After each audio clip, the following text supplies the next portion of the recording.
কবে আসবে মদিনার পয়গাম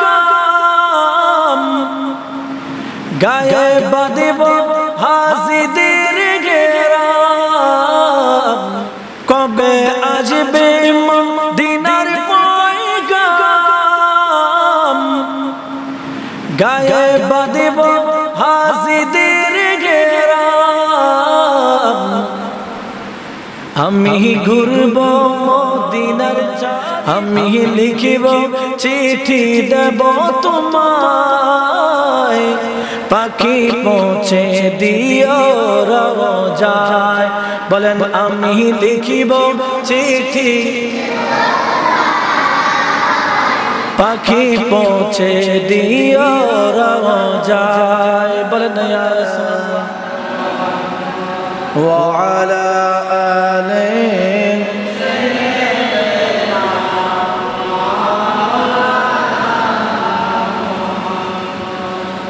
যারা তোমার অতি আপন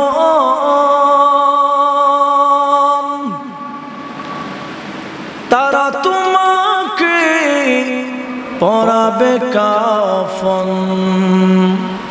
সবাই মিলে করবে দাফন মুহাম্মদ ইয়া রাসূলুল্লাহ আল্লাহুম্মা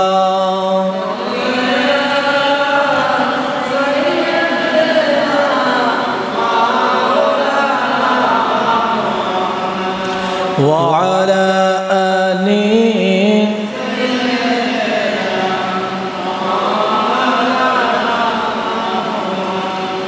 চিন্তা করে দেখো রে মন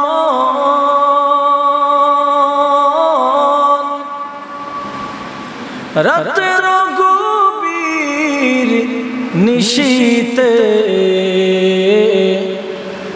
দাদা গেল দাদি গেল কেউ কি ফিরে এসেছে আল্লাহুম্মা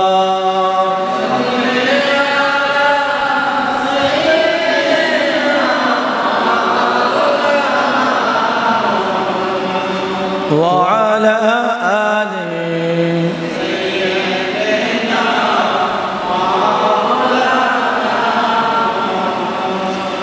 মানুষ পাগল কাবার জন্যে কাবা পাগল মাবুদ পাগল নবীর জন্যে আমার নবী পাগল উম্মতের আল্লাহুম্মা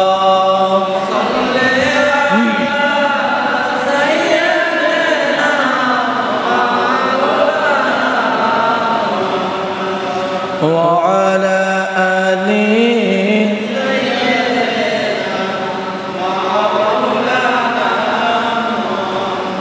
سبحان الله والحمد لله لا إله سبحان الله والحمد لله لا إله لا إله إلا الله لا إله سبحان الله والحمد لله لا إله إلا الله لا إله إلا الله لا إله إلا الله عرش কুরসি লৌহ কলম সৃষ্টি যাহার ওসিলা আরশ লৌহ সৃষ্টি যাহার আনি যে আল্লাহ খুশি হইয়া নাম রাখলেন হাবিবুল্লাহ সুবহানাল্লাহ ওয়ালহামদুলিল্লাহ লা ইলাহা ইল্লাল্লাহ লা ইলাহা ইল্লাল্লাহ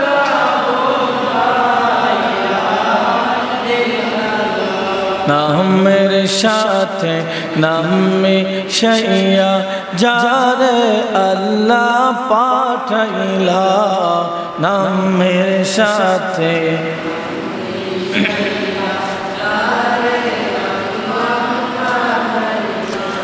আনি যে আল্লাহ দুস্ত বলে তাহার প্রেমে মজিলা সুবহানাল্লাহ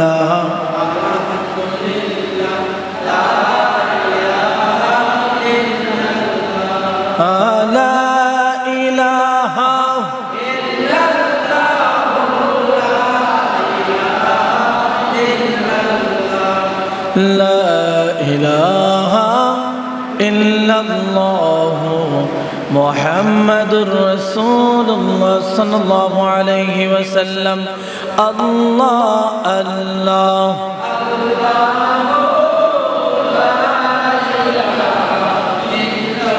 ও আল্লাহ আল্লাহ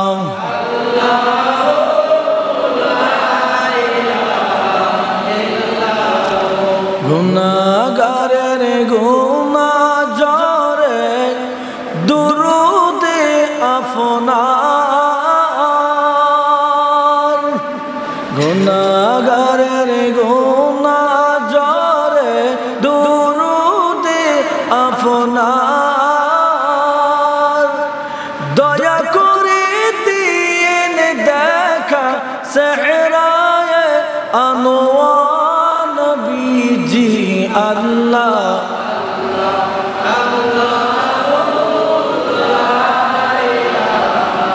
ইল্লাহু আল্লাহ আল্লাহ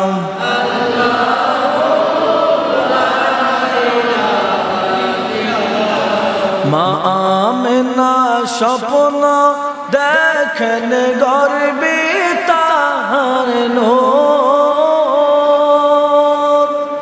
মা আমেনা স্বপ্ন দেখেন গর্বে তাহার নূর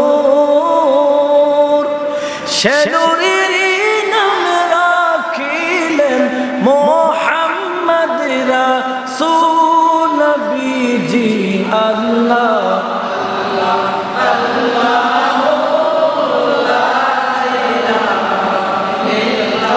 ও আল্লাহ আল্লাহ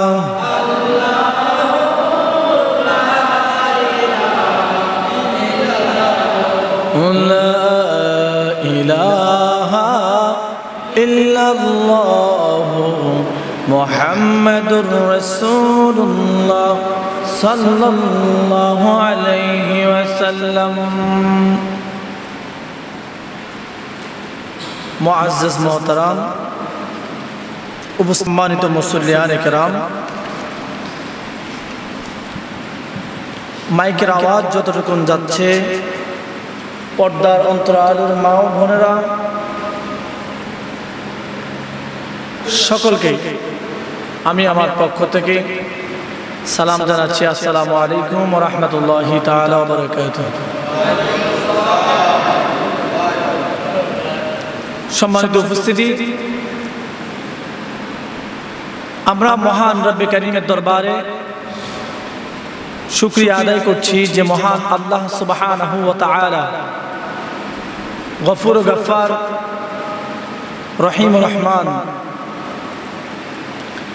যিনি অত্যন্ত দয়ালু মেহেরবান আল্লাহ তিনি আমাদেরকে জিলহজ মাসের প্রথম জুমায় সুস্থ রেখে হায়াত দান করে মসজিদে আসার এবং বসার জুমার নামাজ আদায় করার সুযোগ করে দিয়েছেন যে মহান রব সেই রব্বে কারীমের দরবারে আমরা প্রাণ উজাড় করে শুকরিয়া আদায় করি সকলে বলি আলহামদুলিল্লাহ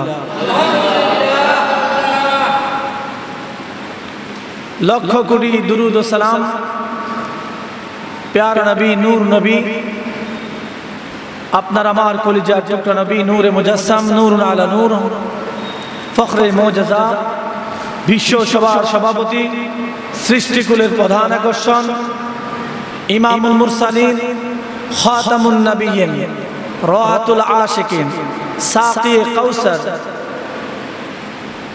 ইমামুল হারামাইন, আপনার আমার কলিজার টুকরা নবী, উম্মতের দরদি নবী, হায়াতুন নবী, জিন্দা নবী, কাউসার ওয়ালা নবী, রহমাতুল লিল আলামিন নবীর উপরে আমরা সকলেই দুরূদ শরীফ আদায় করি। সকলে পড়ি সাল্লাল্লাহু আলাইহি ওয়াসাল্লাম। সম্মানিত মুসলিম কিরাম, আজকের এই জুমা অত্যন্ত গুরুত্বপূর্ণ। এই জিলহজ মাস মুমিনের জন্য অত্যন্ত গুরুত্বপূর্ণ মাস। এই জিলহজ মাস আপনার আমার জন্য বড় একটি নিয়ামতের মাস। বলেন আলহামদুলিল্লাহ। সকলে বলি আলহামদুলিল্লাহ।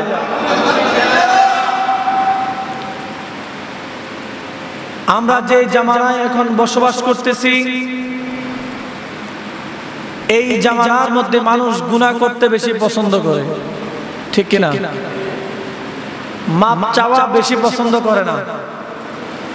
অন্যায় করলে মাপ চাইতে পছন্দ করে না, ক্ষমা করতেও পছন্দ করে না, আবার ক্ষমা চাইতেও পছন্দ করে না। এখন সমাজের অবস্থা এমন হয়ে গেছে, কথা বলেন ঠিক কিনা?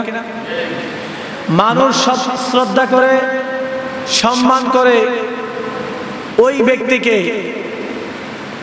যে আগের দিন মদ খাইয়া জুয়া খেলে পরের দিন বিভিন্ন সভায় উপস্থিত হয়, মাহফিলের মঞ্চে সভাপতি হয়, ঠিক কিনা? যারা খারাপ লোক, চিটার, বাটপার, সুদখোর, মদখোর, টাকাওয়ালা, তাদেরকে মানুষ এখন ইজ্জত করে, সম্মান করে, কথা বলেন ঠিক কিনা? আমার নবীর জামানায় ইজ্জত সম্মান বেশি পেতেন যারা ইমানদার ছিল, আল্লাহ ওয়ালা ছিল। সুবহানাল্লাহ। হযরত আবু সাঈদ খুদরি রাদিয়াল্লাহু তাআলা, তিনি একদিন হযরত বেলাল রাদিয়াল্লাহু তাআলা আনহুকে বলতেছেন, হে কালো মায়ের সন্তান কালো। এই কথা বলার সঙ্গে সঙ্গে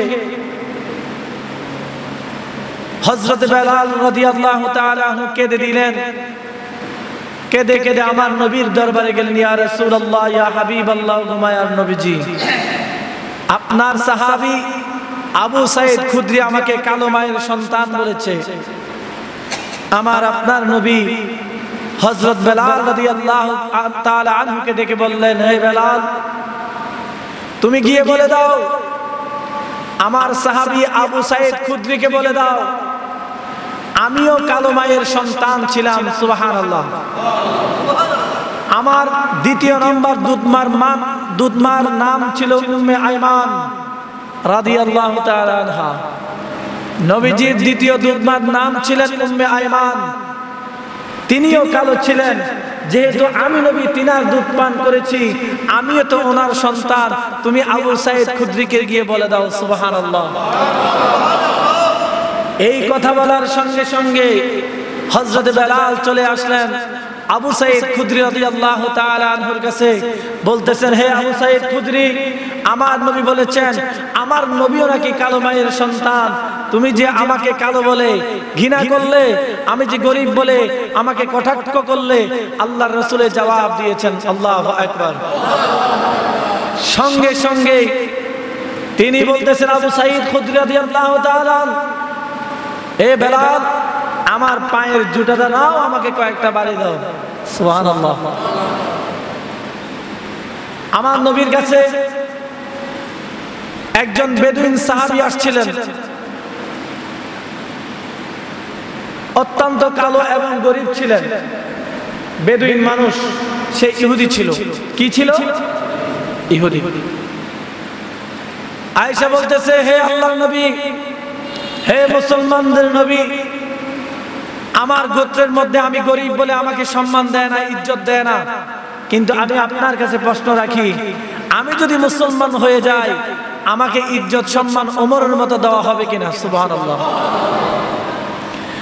আমার নবী ডাক দিয়ে বলেন, হে আল্লাহর বান্দা, তুমি যদি কালিমা পড়ে মুসলমান হয়ে যাও, হযরত আবু বকরকে আমার আল্লাহ যেমন সম্মান দিয়েছেন, হযরত ওমরকে যেমন সম্মান দিয়েছেন, তুমি সাহাবীকেও, তুমি আল্লাহর বান্দাকেও আল্লাহ তাআলা সে সম্মান দান করবেন। এই ইহুদি বেদের লোক বলে, ইয়া রাসূলুল্লাহ সাল্লাল্লাহু আলাইহি ওয়াসাল্লাম, আমার তো টাকাও নাই পয়সাও নাই, আমাকে কিভাবে সম্মান করবে? আমার নবী বলেন, আমি রাসূলুল্লাহর দরবারে ইসলামী দুনিয়ার মধ্যে টাকাওয়ালার সম্মান নাই, ঈমানওয়ালার সম্মান বেশি, আমলওয়ালার সম্মান বেশি, আল্লাহওয়ালা নবীওয়ালার সম্মান বেশি। বলেন সুবহানাল্লাহ। তুমি যদি মসজিদে নববীর মধ্যে ওমরের আগে আয়েশা বসে যাও, ওমরের ক্ষমতা নাই তোমাকে জায়গা থেকে উঠাইয়া পিছনে নেওয়ার, আল্লাহু আকবার। তুমি যদি আবু বকরের স্থানে বসে যাও, সবার আগে বসে সবার আগে চলে আসো, আবু বকর বলবে না তুমি পিছনে যাও, এটাই হলো ইসলাম। সুবহানাল্লাহ। ওই বেদিন লোকটি বলল, ইয়া রাসূলুল্লাহ, তাহলে আমাকে পড়িয়ে দেন লা ইলাহা ইল্লাল্লাহু মুহাম্মাদুর রাসূলুল্লাহ সাল্লাল্লাহু আলাইহি ওয়াসাল্লাম। এই ঘটনা বলার কারণ হলো, এখনকার জামানার মানুষ যার কাছে একটু টাকা আছে তার কাছে চাটে বেশি, চাটুকারিতা করে বেশি। কথা বলেন ঠিক কিনা? সুদখোরের সাথে কোরবানি দিয়ে টাকা নষ্ট করবেন না। টাকা হইলে কি হয়েছে? আপনার যদি 10,000 টাকা থাকে, একটা ছাগল দিয়ে একা কোরবানি দিবেন। তারপরে সুদখোর, জুয়াখোর, অবৈধ ইনকামকারী টাকাওয়ালার সাথে কোরবানি দিবেন না। কথা বলেন ঠিক কিনা? আমও যাবে, সালাও যাবে। কথা ক্লিয়ার না ভেজাল আছে? ক্লিয়ার বুঝতেছেন? মাথায় রাখবেন। বলতেছিলাম, আল্লাহওয়ালাকে সম্মান করবেন। দেখবেন যারা নামাজি, মুত্তাকি, আশিকে রাসূল, আশিকে ওলি, তাদেরকে যারা সম্মান করবে, মনে রাখবেন আসমানের ফেরেশতাও তাকে সম্মান করে। সুবহানাল্লাহ। আরো জোরে বলেন সুবহানাল্লাহ। এইটা হলো জিলহজ মাস। এই মাসের মধ্যে আল্লাহ রাব্বুল আলামিন উম্মতে মুহাম্মাদের জন্য কয়েকটি নিয়ামত রেখেছেন। তার মধ্যে অন্যতম নিয়ামতের নাম হলো হজ। সুবহানাল্লাহ। অন্যতম নিয়ামতের নাম কি? হজ। আল্লাহর রাসূল বলেন, যাদের ঋণ নাই, যাদের অর্থ সম্পদ রয়েছে, তারা যেন জীবনে একবার হজ করে আসে, বাইতুল্লাহ জিয়ারত করে আসে, আমি রাসূলুল্লাহর রওজা জিয়ারত করে আসে, সালাম দিয়ে আসে। বলেন সুবহানাল্লাহ। তাহলে যার টাকা পয়সা আছে, ঋণ নাই, পরিবার সচ্ছল, অতিরিক্ত টাকা রয়েছে, তার জন্য আল্লাহ তাআলা হজকে ফরজ করেছেন। বলেন সুবহানাল্লাহ। কিন্তু এখন দেখা যায় হজ করতে অনেকে চলে যায়, টাকার গরমে চলে যায়। নিজের আপন ভাই অসুস্থ, নিজের আপন মা অসুস্থ, বাবা অসুস্থ, পাড়া প্রতিবেশী অসুস্থ, তাদের খেয়াল রাখে না। কিন্তু টাকা হইলে হজ করতে চলে যায়। আল্লাহর নবী বলেন, না না না রে উম্মত, না। তোমার যদি আত্মীয় স্বজন, পাড়া প্রতিবেশী যদি অসুস্থ থাকে, তারা যদি গরিবী হালে থাকে, না খেয়ে থাকে, হজ করার চাইতে উত্তম হলো তাদেরকে হজের টাকা দিয়ে দেওয়া। বলেন সুবহানাল্লাহ। কিন্তু আমরা তো নাম লাগানোর লাগে হজে যাই, হাজী সাহেব না লাগাইলে টিয়া দিত না। এক হুজুর ওয়াজ করতেছে, মানে হাজি লাগাইছে না, এই জন্য টিয়া দিত না। এরকম সভাপতি আছে না নাই? আমার নামে হাজি কইল না কেন? হজ করতে হবে আল্লাহ এবং রসুলকে খুশি করার জন্য। হজ হলো নিজের শরীরের পাপ মোচনের জন্য। যাকাত হলো আপনার সম্পদের হালাল হওয়ার জন্য, সম্পদ পরিষ্কার হওয়ার জন্য।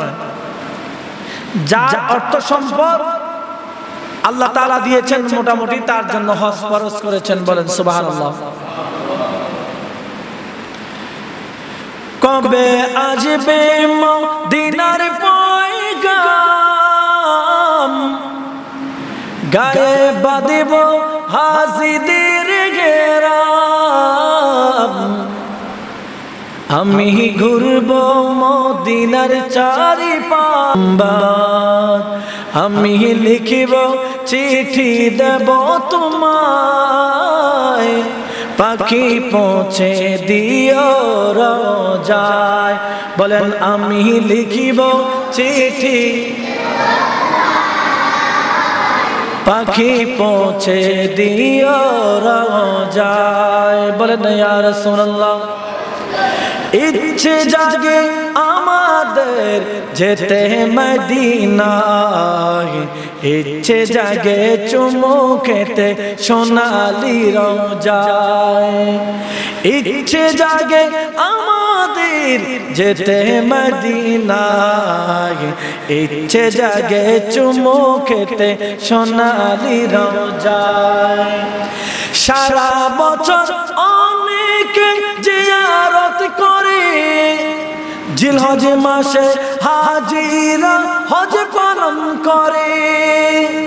তাদের সঙ্গে হতে আমারই মন চায়, তাদের সঙ্গে হতে আমারই মন চায়। ইচ্ছে জাগে চুমু খেতে সোনালি রোজায়, ইচ্ছে জাগে চুমু খেতে সোনালি রোজায়।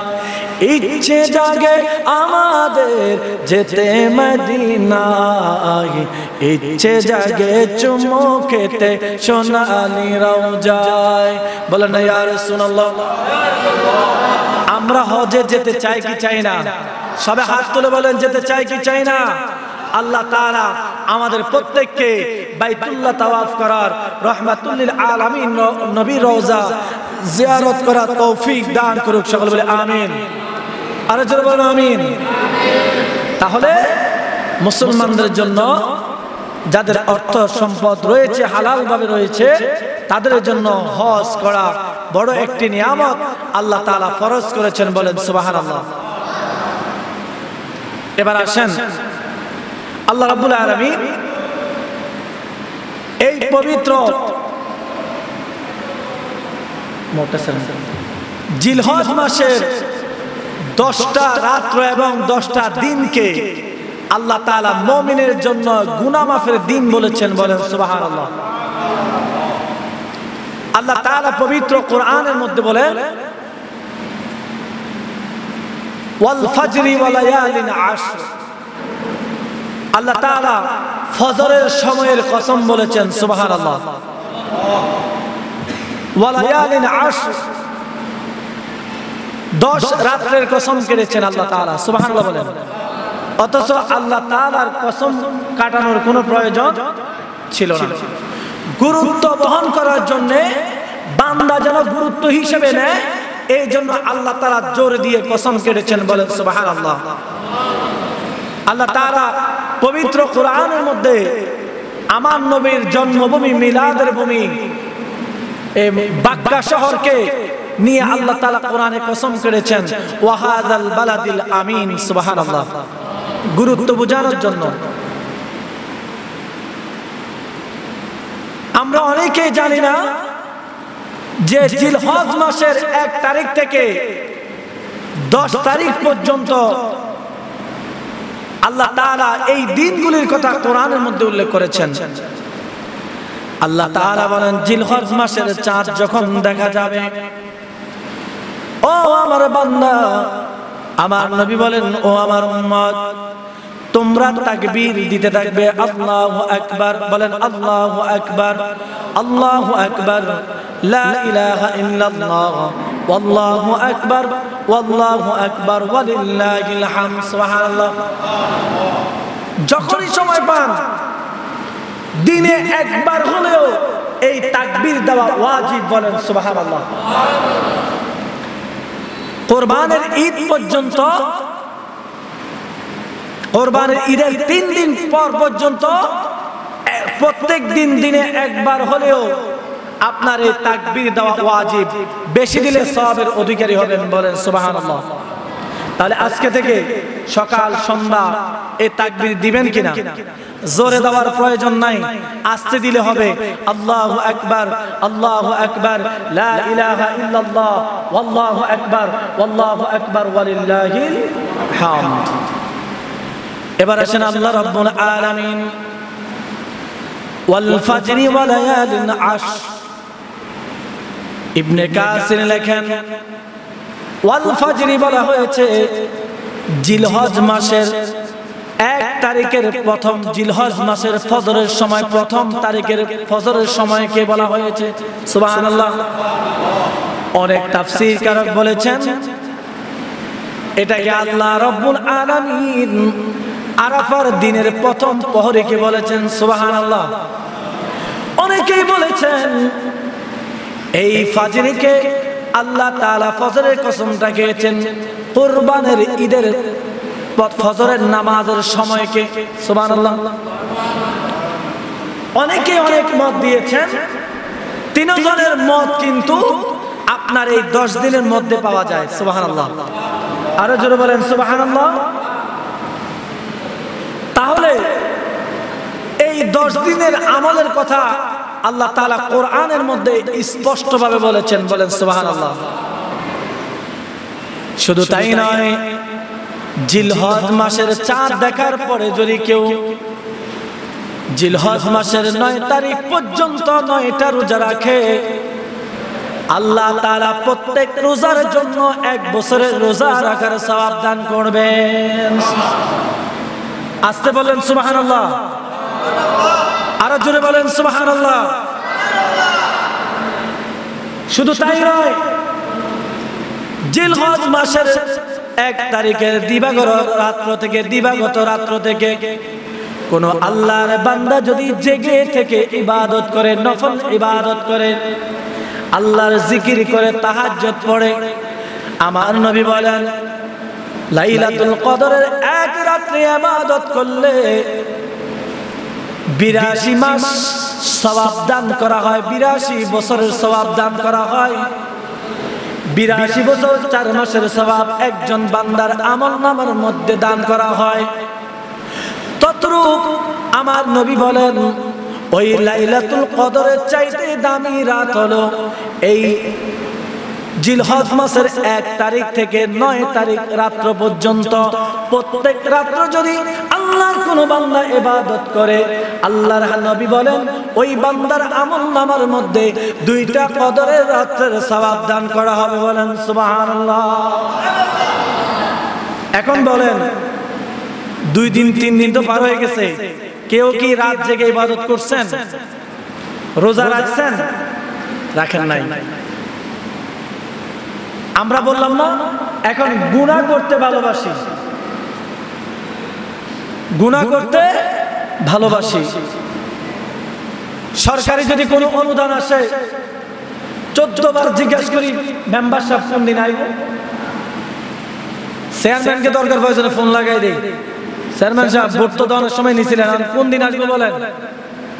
অথচ আল্লাহ তাআলার হাবিব বলেন এই জিলহজ মাসে দিবাগত রাত্রে 1 তারিখ থেকে 10 তারিখ রাত্র পর্যন্ত প্রত্যেক রাত্রে কেউ যদি ইবাদত করে তার আমলনামার মধ্যে আল্লাহ তাআলা 2টা লাইলাতুল কদরের রাতের সওয়াব দান করেন। সুবহানাল্লাহ। আর যদি কেউ 1টি রোজা রাখেন তাহলে 1 বছরের রোজা রাখার সওয়াব আর 1 বছরের বান্দার গুনাহ আল্লাহ তাআলা maaf করে দেন। সুবহানাল্লাহ। আরো জোরে বলেন সুবহানাল্লাহ।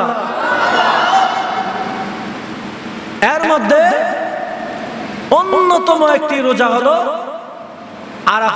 আরাফার দিন যখন কায়েম হয়ে যায়, আরাফার দিনের একটি রোজা রয়েছে। এই রোজা যদি কেউ রাখেন তার জন্য 2টা পুরস্কার আছে। কয়টা? কথা বলে কয়টা? 1 নাম্বার পুরস্কার, আপনি যে 6 রোজা রাখেন, নফল রোজা রাখেন, আমার নবী সোমবার বৃহস্পতিবার রোজা রাখতেন এবং প্রত্যেক মাসের 13 তারিখ 14 তারিখ 15 তারিখ রোজা রাখতেন। আমার নবী বলেন ওই রোজাগুলি চাইতেও উত্তম হলো আরাফার দিনে রোজা রাখা। বলেন সুবহানাল্লাহ। কিন্তু যারা হজ করতে যায় তাদের জন্য না। কেন? হজ করতে গেলে দৌড়াদৌড়ি করতে হয়, এ পার থেকে ওই পারে যেতে হয়, কষ্ট হবে। শুধু হাজিদের জন্য ছাড়া অন্যরা যারা পৃথিবীতে রয়েছেন, ঈমান এনেছেন, মুসলমান দাবি করেন, তাদের জন্য আরাফার দিনে যদি কেউ রোজা রাখে, রমজান মাসের রোজার পরে সারা বছর যত রোজা রাখবেন সমস্ত রোজার চাইতে উত্তম রোজা হলো আরাফার দিনে রোজা। বলেন সুবহানাল্লাহ। শুধু তাই নয়, আল্লাহর নবী বলেন, ইমাম মুসলিম লেখেন যে ওই দিন কেউ যদি রোজা রাখে তাহলে তার আমলনামার মধ্যে পুরা বছর রোজা রাখার সওয়াব দান করবেন। সুবহানাল্লাহ। আপনারা কি সুবহানাল্লাহ বলতে ভয় পান না কেউ নিষেধ করছে? জোরে বলেন সুবহানাল্লাহ। রোজা রাখবেন কিনা কেউ বলতো না, এখন সওয়াবের আশা কেউ বলতো না। রাখবেন কিনা জোরে বলেন, ইনশাআল্লাহ আওয়াজ জোরে শুনতে চাই। রাখবেন কিনা? 9টা পারেন না, 10টা পারেন না, একটা রাখেন, 2টা রাখেন, 3টা রাখেন, সুন্নত আদায় হয়ে যাবে। আর যদি না রাখেন অবশ্যই গুনাহ হবে না, কিন্তু সুন্নাত থেকে আপনি দূরে সরে গেলেন। ঠিক কিনা? আপনার উপর ফরজ করা হয় নাই, এই রোজাগুলো রাখা সুন্নাহ। সুবহানাল্লাহ বলবেন না? এখন অনেকে বলতে পারেন, হুজুর আল্লাহর নবী বলেছেন একটা রোজা রাখলে 1 বছরের রোজার সওয়াব দান করবেন এবং 1 বছরের গুনাহ মাফ করে দিবেন। কিভাবে সম্ভব? এটা সম্ভব হলো খাজা মাইনুদ্দিন চিশতি সুম্মা আজমেরি তিনার জীবনী পড়লাম। সুলতানুল হিন্দ খাজা মাইনুদ্দিন চিশতি বলেন, এ নবীর উম্মতেরা, তোমরা যখন আরাফার দিনে রোজা রাখবে, ওই রোজা তোমাদের 1 বছর গুনাহ কিভাবে মাফ করে দিবে? সেটা হলো আল্লাহ রাব্বুল আলামিন 1 বছর বান্দা গুনাহ থেকে বান্দাকে বাঁচিয়ে রাখবেন। বান্দা যদি গুনাহ করে ফেলে, গুনার মধ্যে চলে 82 বছর 4 মাস, 82 বছর 4 মাস, তো 2টা একলগে করেন কত বছর হয়? আমরা কত বিরাট নিয়ামত থেকে আমরা মাহরুম হচ্ছি, আমরা জানি না কোন দিনে কোন আমল করতে হয়। শুধু দুনিয়া দুনিয়া দুনিয়া দুনিয়া দুনিয়া, অথচ এই দুনিয়া আপনাকে লাঠি মেরে কবরে পাঠাইয়া দিবে। এই আত্মীয় স্বজন, পাড়া প্রতিবেশী, আপনজন আপনাকে কবরের মধ্যে রাইখা ফারাইয়া মাটি দিয়ে দিবে। কথা বলেন ঠিক কিনা? এই জন্য দুনিয়াও করবেন, আখিরাতের কাজও করতে হবে। আল্লাহ তাআলা শিখিয়ে দিয়েছেন, রব্বানা বলেন, রব্বানা বলেন, রব্বানা আতিনা ফিদ দুনিয়া হাসানাতাও ওয়া ফিল আখিরাতি হাসানাতাও ওয়া কিনা আযাবান নার। এই দোয়া সব সময় করবেন। আল্লাহর নবীর সাহাবীদের আদর্শ ছিল দুনিয়াকে লাথি মারা আর নবীকে খুশি করা, দুনিয়াকে বেজার করা, নবীকে খুশি করা, আল্লাহকে খুশি করা। এখন আমাদের কাজ হলো আল্লাহ এবং রাসূলকে বেজার করা, দুনিয়াকে খুশি করা, তেলবাজি করা। কথা বলেন ঠিক কিনা? আল্লাহ তাআলা আমাদের বুঝার তৌফিক দান করুক। সকলে বলে আমিন। আরো জোরে বলে আমিন।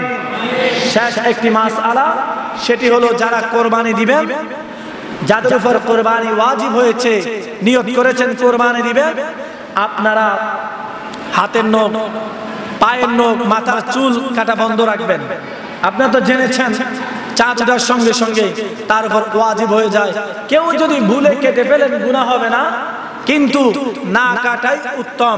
মহিলাদের ক্ষেত্রে একই কথা, যারা কোরবানি দিবেন তাদের জন্য হাতের নখ, পায়ের নখ, চুল কাটা, আপনার ইসলাম আপনাকে উৎসাহিত করে নাই, না করাটাই উত্তম, না কাটাই সুন্নাত। বলেন সুবহানাল্লাহ। যারা কোরবানি দিবেন নিয়ত করেছেন আল্লাহ এবং রাসূলকে খুশি করার জন্য কোরবানির নিয়ত করবেন। মানুষ